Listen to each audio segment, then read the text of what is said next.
Hello everyone students. आज का जो हमारा चैप्टर है वो फिजिक्स का फर्स्ट चैप्टर है और चैप्टर है मोशन। मोशन में बेटा सबसे पहले हम टर्म रेस्ट को पढ़ेंगे। और रेस्ट क्या होता है?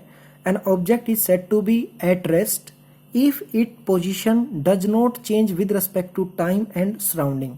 इट मीन्स, इसका मतलब ये हुआ बेटा कि अगर किसी ऑब्जेक्ट की position with respect to time and surrounding change नहीं हो रही है, इट मीन्स वो ऑब्जेक्ट किस पे है? रेस्ट पे है। An object then we can define rest such as an object is said to be at rest if its position does not change with respect to time and surrounding. For example, book lying on table, कि table पे रखी हुई book किस पे होती है बेटा? Rest पे होती है। Chair kept in A room, ठीक है, जो रूम के अंदर चेयर है वो किस पे है? रेस्ट पे है। ट्री हमारे किस पे होते हैं बेटा? रेस्ट पे होते हैं। बिल्डिंग्स होती हैं रेस्ट पे हैं। माउंटेन क्या है? रेस्ट पे हैं। तो ये सभी किसके एग्जाम्पल हैं? रेस्ट के एग्जाम्पल हैं, ठीक है। सिमिलरली हम किसको डिफाइन करेंगे? मोशन को डिफाइन करेंगे। ओके, तो मोशन में क्या होता है बेटा?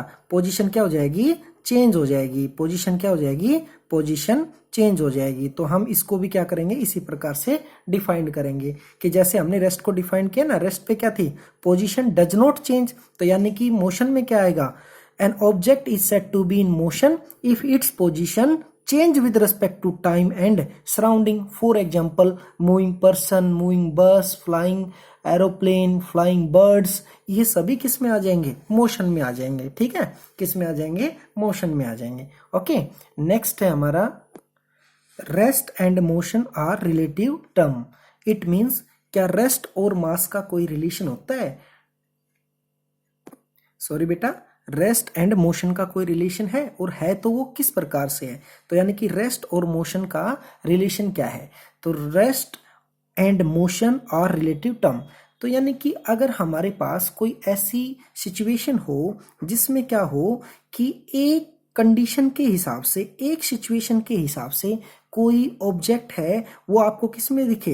रेस्ट में। और अनदर सिचुएशन के हिसाब से वो ऑब्जेक्ट किस में दिखे? हमें मोशन में दिखे बेटा। किस में दिखे? मोशन में। तो इस प्रकार की कंडीशन को हम क्या बोलेंगे? कि motion and rest are relative term. For example, कि अगर कोई पैसेंजर है और वो किस में बैठा हुआ है? बस में बैठा हुआ है, तो यानी कि बस के इनसाइड पैसेंजर के हिसाब से, ठीक है, उसकी जो पोजीशन होगी वो कैसी होगी? वो रेस्ट होगी। लेकिन अगर आउटसाइड द बस देखा जाए, फॉर एग्जांपल, जो बस के रोड के दोनों तरफ हमारे जो ट्री होते हैं उसके रेस्पेक्ट में इसकी पोजीशन क्या हो जाएगी? मोशन में हो जाएगी, ठीक है। तो यानी कि ऐसी कोई सिंगल कंडीशन जिसमें ऑब्जेक्ट रेस्ट पे भी हो और मोशन में भी हो, तो यानी कि मूविंग पर्सन इन ए बस, ठीक है। ओके, तो इनसाइड सिचुएशन के हिसाब से पर्सन रेस्ट पे है, बट आउटसाइड सिचुएशन के हिसाब से किस में है? मोशन में है। ओके, उसके बाद बेटा फिजिकल क्वांटिटी क्या है? फिजिकल क्वांटिटी, ठीक है। फिजिकल क्वांटिटी, जो फिजिकल क्वांटिटी है बेटा वो हमारी दो प्रकार की होती हैं, ठीक है। First is scalar, okay, scalar quantity. Another is vector quantity, another is vector quantity, ठीक है। इसका मतलब हमारी जो फिजिकल क्वांटिटी है वो कितने प्रकार की हैं? They are two kinds of physical quantity, one is scalar, another is vector. तो जो स्केलर क्वांटिटी है वो क्या होती है बेटा? स्केलर क्वांटिटी, ठीक है, only these are the quantity which consist only magnitude, ठीक है, जिनके पास केवल और केवल क्या होता है? मैग्नीट्यूड होता है, ठीक है ना। क्या होता है? मैग्नीट्यूड होता है। उन क्वांटिटियों को क्या बोलते हैं? हम स्केलर क्वांटिटी बोलते हैं, जिनके पास क्या होता है बेटा? केवल मैग्नीट्यूड। लेकिन जिन क्वांटिटियों के पास, ठीक है ना, जिन क्वांटिटियों के पास magnitude as well as direction, magnitude, magnitude as well as direction, as well as direction, ठीक है, जिनके पास डायरेक्शन भी होती है, उन क्वांटिटियों को क्या बोलते हैं? हम उन क्वांटिटियों को वेक्टर क्वांटिटी बोलते हैं। क्या बोलते हैं? Vector.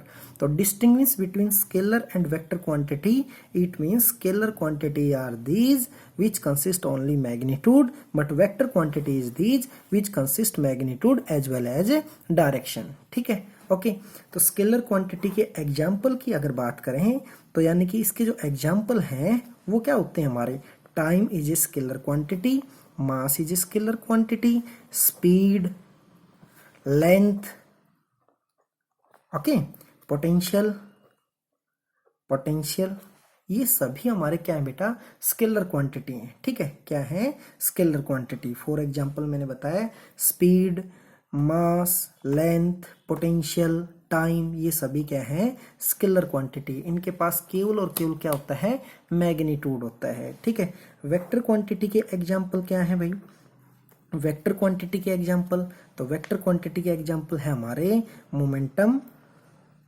Momentum, force, acceleration and torque, etcetera. Okay, ये सभी एग्जाम्पल किसके हैं, ये हमारे वेक्टर क्वांटिटी के हैं। फॉर एग्जाम्पल सबसे पहले हम एक स्केलर क्वांटिटी उठा रहे हैं और एक वेक्टर क्वांटिटी उठा रहे हैं, वो हमारे सिलेबस में भी है। जैसे कि डिस्टेंस पढ़ते हैं, क्या पढ़ते हैं, डिस्टेंस। ठीक है, ओके, डिस्टेंस क्या होता है बेटा, actual path travelled by a body during motion known as distance. ठीक है, तो it is defined as, it is defined as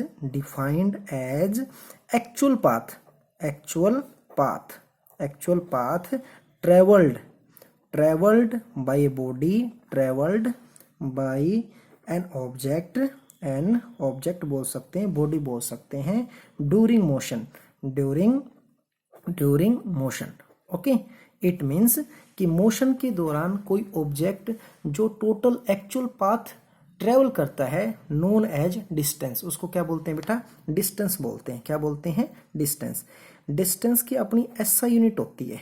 ठीक है, क्या होती है, मीटर होती है।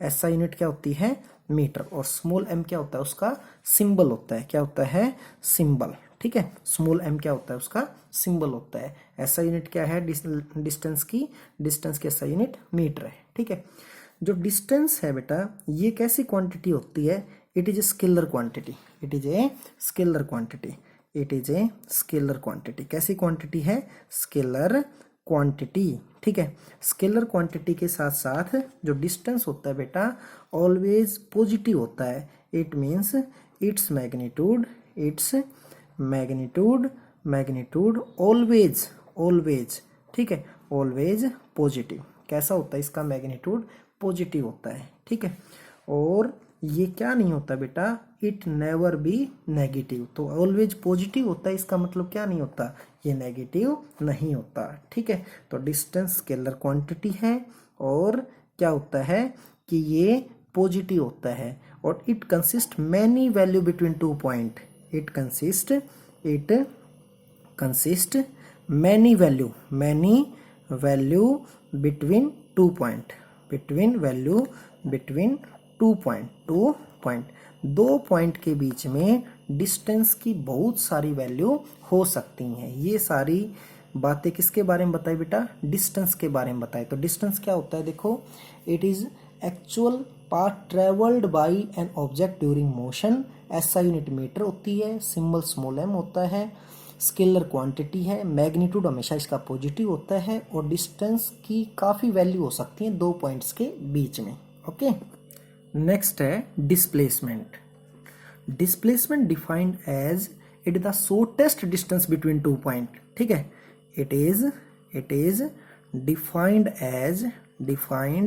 As shortest distance between 2 point, shortest distance between 2 point known as displacement. Okay, it means बेटा कि 2 पॉइंट के बीच में शॉर्टेस्ट डिस्टेंस, तो shortest distance let us consider 2 point A and B. तो ए और बी पॉइंट के बीच में अगर हमसे डिस्टेंस की बात करें तो इट कंसिस्ट मैनी वैल्यू, कोई भी वैल्यू हो सकती है बेटा डिस्टेंस। तो ये सभी के सभी क्या हैं, डिस्टेंस है। ये सभी पाथ क्या है, ये सभी पाथ डिस्टेंस है। ठीक है, लेकिन अगर इन 2 पॉइंट्स के बीच में एक शॉर्टेस्ट लेंथ पूछी जाए, शॉर्टेस्ट डिस्टेंस पूछा जाए, तो it is straight, it means is that. ठीक है, तो यानी कि ये जो लेंथ है ना A to B, ये वाली, ये क्या कहलाएगी, ये डिस्प्लेसमेंट कहलाएगी। क्या कहलाएगी, ये डिस्प्लेसमेंट कहलाएगी। तो it means it is the shortest distance between 2 point known as displacement. क्या होती है, डिस्प्लेसमेंट। अगर SI यूनिट की बात करें, SI यूनिट, तो SI यूनिट क्या होती है बेटा, मीटर होती है। क्या होती है, मीटर। ओके, और स्मॉल m क्या होता है, सिंबल होता है। उसके बाद में अगर बात करें हम कि जो डिस्प्लेसमेंट होती है ये क्या होती है, हमारी यूनिक वैल्यू होती है। क्या होती है, unique value between 2 point. Okay, 2 points के बीच में एक ही वैल्यू हो सकती है। क्या हो सकती है, सिंगल वैल्यू। उसके बाद डिस्प्लेसमेंट में be positive, negative and zero. ये पॉजिटिव भी हो सकती है, नेगेटिव भी हो सकती है और जीरो भी हो सकती है। ठीक है, तो बेटा अभी जो नेक्स्ट वीडियो आएगी हमारी, उसमें हम डिस्टिंग्विश करेंगे बिटवीन डिस्टेंस एंड डिस्प्लेसमेंट और उससे रिलेटेड सभी न्यूमेरिकल निकालेंगे। ठीक है, आज स्टार्टिंग है, फर्स्ट वीडियो है आपकी, और मैं आपको ये बोर्ड पे भी अपनी क्लास में सब कुछ करवा चुका हूँ। आपने फेयर नोटबुक में अपने नोट्स को अच्छे से प्रिपेयर करना है और एक दूसरे की मदद ले सकते हैं। फिर भी अगर कोई दिक्कत है तो आप मेरे से बात कर सकते हैं। जब हमारी ऑनलाइन क्लासेस होगी तो उसमें अपनी प्रॉब्लम डिस्कस कर सकते हैं। ओके बेटा, थैंक यू।